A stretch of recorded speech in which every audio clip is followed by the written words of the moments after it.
La Bretagne a certains arguments qui intéressent les Chinois.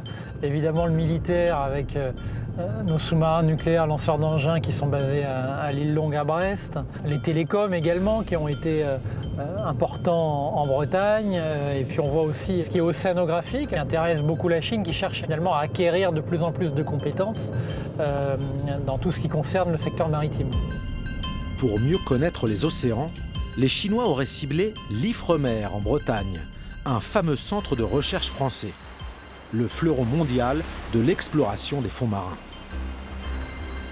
Selon la DGSI, l'Ifremer fait l'objet d'approches chinoises récurrentes sur fond de velléités expansionnistes en mer de Chine. Les Chinois se concentreraient sur ce site, près de Brest, avec qui ils ont établi un partenariat. Objectif officiel, mutualiser les connaissances. Le partenaire chinois pourrait cibler prioritairement les transferts de technologies et de savoir-faire. Ce laboratoire s'occupe de microbiologie en eau profonde. Ils ont accepté de nous accueillir. Karine Alain en est la directrice. Depuis plusieurs mois, elle travaille avec Jie, cette jeune doctorante chinoise. Notre laboratoire est associé en fait à un laboratoire chinois qui est le laboratoire en ressources biogénétiques marines de Xiamen en fait.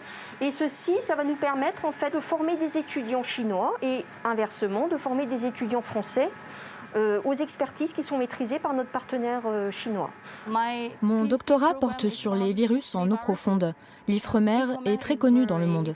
Je pense que je vais continuer à travailler un peu en Europe et puis je retournerai travailler en Chine.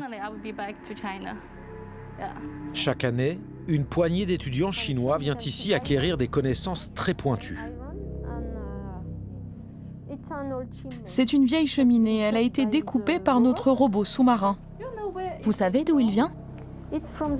Ça vient de l'Atlantique. Mais à quelle profondeur ? C'est entre 2500 et 3000 mètres. Waouh, c'est profond. Oui, en eau profonde. Ces découvertes peuvent paraître anodines, elles ont pourtant une application très concrète dans le domaine industriel.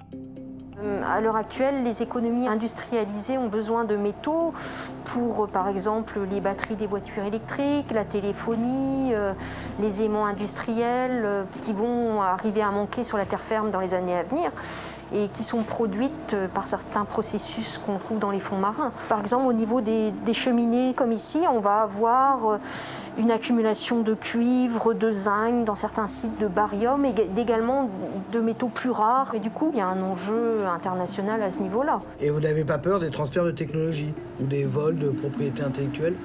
Non, je n'ai pas peur en fait de ce partenariat. J'ai pas peur d'être dépossédée d'un quelconque savoir. Pour moi, le savoir, il est fait pour être diffusé, partagé pour tous. Il n'y a pas de crainte d'un déséquilibre en fait ? Ben non. Pour moi, il n'y a pas de déséquilibre entre la partie française et la partie chinoise. Je n'ai rien observé de tel, en tout cas, avec notre partenaire chinois. Voilà.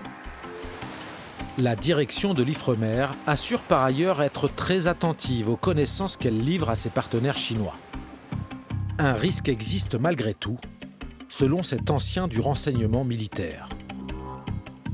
Ils ont besoin de notre expertise. Ils ont besoin pour progresser. Ils peuvent construire, ils peuvent voler des technologies ou copier des technologies. Après, il faut savoir s'en servir.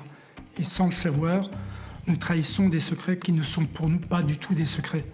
Vous pouvez juste expliquer un usage d'un bâtiment océanographique sans trahir aucun secret. Et pour la Chine, ça aura une valeur phénoménale.